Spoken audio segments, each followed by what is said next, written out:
Bonjour, j'espère que vous allez bien. Je suis très contente de vous retrouver aujourd'hui pour discuter d'un nouveau sujet. Un sujet qui m'inspire beaucoup.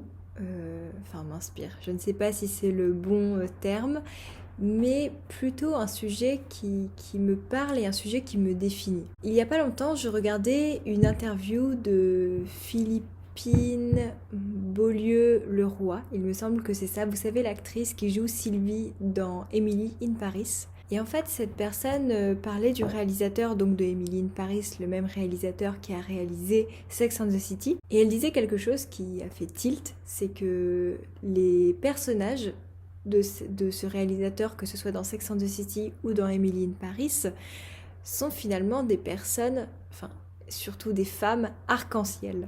Dans le sens où ce ne sont pas des personnes plates qui ont leur personnalité et qui se restreignent à ça. Ce sont toujours des femmes qui ont plusieurs couleurs, qui vont être surprenantes, qui vont avoir plusieurs facettes, en fait plusieurs personnalités, plusieurs choses qu'elles aiment. Et en fait, je me suis retrouvée là-dedans parce que souvent, des personnes de ma communauté ou des personnes de mon entourage que j'ai rencontrées depuis peu, ou plus longtemps, mais celles qui ne me connaissent pas bien, sont assez étonnées de savoir, par exemple, que je fais de la danse, mais plutôt de la danse assez sexy, du cabaret, du heels, de la samba, sont aussi étonnés de mon sens de l'humour, de mon côté assez brut de décoffrage parfois. Et vous voyez, c'est ce à quoi j'ai pensé, c'était ça le fameux tilt, quand l'actrice justement parlait de personnes, surtout de femmes arc-en-ciel. Et aujourd'hui, j'ai envie de vous parler de ça parce que moi, j'adore avoir plusieurs facettes. Alors, je suis sincèrement désolée si en arrière-plan il y a des petits bruitages. C'est mon chien qui court dans tous les sens et qui a envie de jouer avec moi. Et donc oui, je disais que je me retrouvais à travers cette définition de femme arc-en-ciel, puisque à force vous finissez par me connaître, j'ai plusieurs facettes. Et justement, moi, ça me plaît beaucoup d'avoir plusieurs facettes. J'adore être plusieurs femmes à la fois. Et il y en a à qui ça ne plaît pas trop. Par exemple, hier, j'ai publié une vidéo de moi en train de danser. Je sais que la plupart, vous êtes très curieux de savoir quel type de danse je fais, comment je danse, etc. Et donc hier, j'ai mis un extrait de 10 secondes de mon exercice en heels pour le maintien du corps, pour travailler l'équilibre.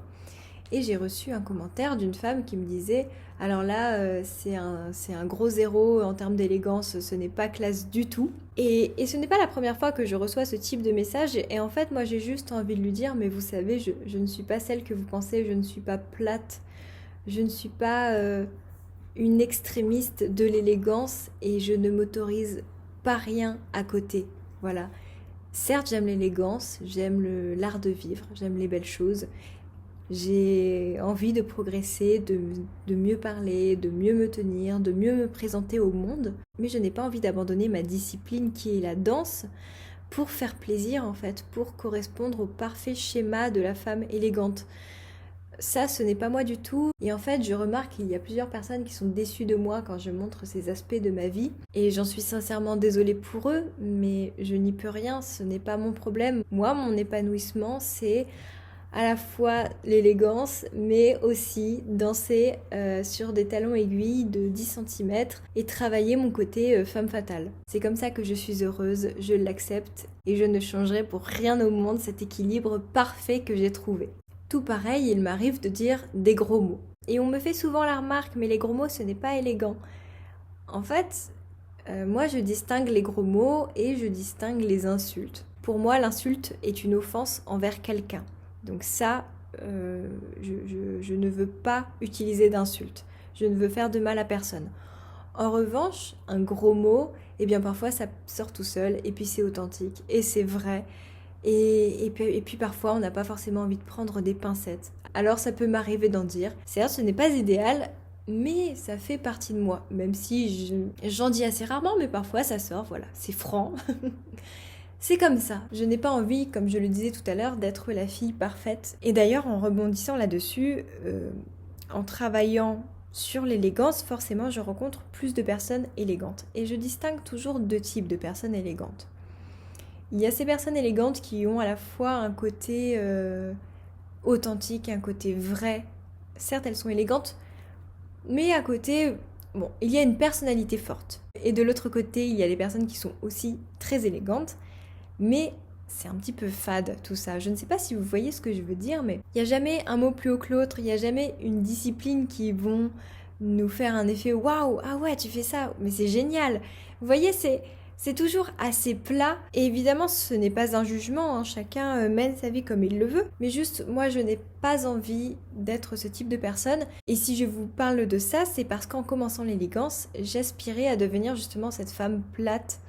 Vous savez, qui ne danserait plus, qui ne dirait plus de gros mots, qui ne mettrait plus un décolleté, qui ne mettrait plus de jupe courte, vous voyez? Et en fait, ce n'est pas du tout ma culture, moi, ce n'est pas moi, je ne suis pas comme ça. Donc c'est aussi important pour moi de vous parler de ça parce que je suis persuadée que si vous vous intéressez à l'élégance ou si vous avez été éduqué dans l'élégance, vous avez entendu tout plein de ça c'est pas élégant, il faut pas faire ci, il faut pas faire ça. Et donc je suis là pour vous rappeler que ce qui compte c'est votre équilibre. L'élégance ne doit pas définir votre vie. Vous pouvez aimer l'élégance, vous pouvez aimer travailler sur vous pour vous élever, mais ça ne vous empêche pas de jouer au foot avec vos copines ou avec vos copains le week-end parce que vous aimez ça. Vous voyez? En fait, l'élégance doit être vue comme un plaisir. Si à côté vous devez gâcher vos plaisirs pour être élégant, il y a un problème, il y a un gros problème même. Alors certes, l'élégance c'est dur, c'est de la discipline, il faut le travailler, mais ça ne veut pas dire qu'il faut se priver de ce qu'on aime, de ce qui nous ferait plaisir. Et d'ailleurs, ces pensées nous emprisonnent tellement que moi je le vois à travers les femmes qui peuvent être dures avec moi quand je dis que je fais telle danse. Et d'ailleurs, pour vous donner un exemple, la dernière fois, je discutais avec une amie et quand elle a su que je dansais, elle me dit mais waouh, mais Solène, je ne te vois plus du tout pareil. Je pensais que tu étais une petite fille sage, toujours parfaite, et en fait pas du tout. T'es explosive. Et et donc là, elle s'est confiée. Elle me dit mais tu sais que moi aussi j'étais danseuse dans des boîtes de nuit, je faisais du pole dance, j'adorais ça. Et d'ailleurs, une femme qu'elle connaissait était malheureuse, son mari menait une double vie. Et puis un jour, elle, toute gentille, lui dit mais écoute, viens à la danse avec moi ce soir, tu verras, ça va te changer les idées. Elle lui dit qu'est-ce que tu fais comme danse? Elle dit de la pole dance. Et elle lui dit ah, de la danse de pute. Et elle la regarde, elle lui dit ouais, de la danse de pute. Viens voir quand même, tu verras. Elle est venue et depuis, elle fait 4 cours par semaine de pole dance. Elle a perdu 10 kilos, elle est toujours coiffée, maquillée, apprêtée et surtout, elle est heureuse. Et des exemples comme ça, mais j'en ai tellement. Et ma copine a été très intelligente, parce qu'elle lui dit ouais, bah de la danse de pute, viens voir, tu verras. Et elle lui a quand même dit de venir, vous voyez, elle ne s'est pas renfermée. Elle lui dit viens découvrir un petit peu ce que c'est. Et si vous avez des a priori sur ces danses ou je ne sais quoi, sincèrement autour de moi, toutes les femmes qui ont finalement réussi à s'y mettre sont devenues mais tellement libérées. Moi j'avais une copine avec qui je faisais de la samba, qui maintenant doit avoir 50 ans, n'osait même pas se mettre en maillot de bain sur la plage. Elle a commencé la samba en tant que sport, hein, en jogging, et elle a fini par faire des spectacles en string et en soutien-gorge. Elle était décomplexée. C'est magique en fait. Moi je le dis fièrement, aujourd'hui grâce à la danse, je n'ai plus aucun problème avec mon corps. Mon esprit est entièrement lié avec mon corps. Je sais comment en prendre soin, je sais ce qu'il vaut, je sais comment le travailler. Et attention, je ne vous parle pas que des attributs physiques, hein. Je vous parle du corps en général, de la santé. Et là, je parle de danse parce que c'est ce qui est le plus critiqué chez moi. Mais comme je le disais tout à l'heure, si vous voulez faire du foot alors que le foot n'est pas considéré comme élégant, faites quand même du foot. Et tous les sports de manière générale, vous savez, ce qui compte au final, c'est de faire du sport. Parce que le sport permet de nous muscler et donc d'avoir un meilleur métabolisme et donc de mieux vieillir. Ça nous permet aussi de nous changer les idées, mais aussi de progresser dans une nouvelle compétence, il faut le voir comme ça. On progresse quand on commence quelque chose. Ou quand on continue même pendant 20 ans, on progresse sans cesse. Et le sport que vous allez faire, que ce soit du foot ou de la samba, au final ça va contribuer à votre élégance parce que vous serez plus musclé, donc naturellement vous allez vous tenir plus droit, vous allez aussi vous dépenser et vous changer les idées, donc vous aurez un meilleur moral et c'est ça le plus important. Pourquoi ?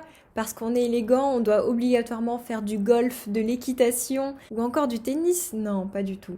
Et puis je le redis encore et toujours, mais on n'est pas obligé d'être élégant tous les jours, toute la journée. Parfois, on peut être plus cool. Tout est, encore une fois, une question d'équilibre. Vous voyez, il y a souvent deux extrêmes dans les discours que je lis sur Internet. Soit être cool, toujours en jogging, en jean, en t-shirt, en basket. Ce serait impensable de mettre des chaussures de ville ou de soirée pour un mariage. Les hommes arrivent en basket. Et de l'autre côté, il faut toujours être parfait, toujours des femmes en robe, toujours parfaitement apprêtées, toujours bien maquillées, etc. Eh bien, moi, c'est mon discours. Peut-être qu'il vous plaira, peut-être qu'il ne vous plaira pas, mais l'important, c'est toujours une question d'équilibre. J'essaye de bien m'habiller au quotidien, mais à côté de ça, je m'autorise de porter un jean et un t-shirt pour aller promener mon chien au bois de Boulogne, ou pour rester à la maison, ou même parfois une sortie vite fait pour aller acheter le pain à la boulangerie. Ce n'est pas grave. Ce qui compte, c'est juste de faire de son mieux et de ne jamais prendre finalement l'élégance ou toute autre discipline, ça vaut pour tout, pour une corvée. On va travailler, ça va être dur de travailler, mais on doit savoir pourquoi on le fait. Si on se force à faire quelque chose alors qu'on n'a vraiment pas envie, je peux vous assurer que vous allez sûrement devenir une personne aigrie qui va critiquer une nana heureuse qui fait de la danse ou un homme qui fait du foot. Donc gardez en tête de toujours faire de votre mieux et surtout vous faire plaisir. Encore une fois, l'élégance n'est pas une obligation. Vous pouvez y adhérer seulement si ça vous fait plaisir. Moi, ça me fait plaisir et je suis très contente. Mais rassurez-vous, vous ne serez pas obligé d'être élégant tous les jours de votre vie. Vous avez le droit à des moments plus cool. Et heureusement. Voilà, c'est la fin de cet épisode. Peut-être qu'il vous a libéré sur certaines pensées que vous avez pu avoir. Il ne faut pas oublier une chose, c'est que les personnes qui sont nées avec une éducation à l'élégance sont bien plus cool que celles qui l'apprennent sur le tas comme moi par exemple. Il y a quelques années, quand j'ai commencé, j'étais très dure. D'ailleurs, ça se voit dans mes premières vidéos. Et aujourd'hui, je suis bien plus cool. Je n'ai pas envie de jouer à la fille parfaite. J'ai juste envie de kiffer ma vie. Allez, je vous souhaite une bonne journée ou une bonne soirée selon l'heure à laquelle vous écoutez ce podcast. Et je vous dis à très bientôt.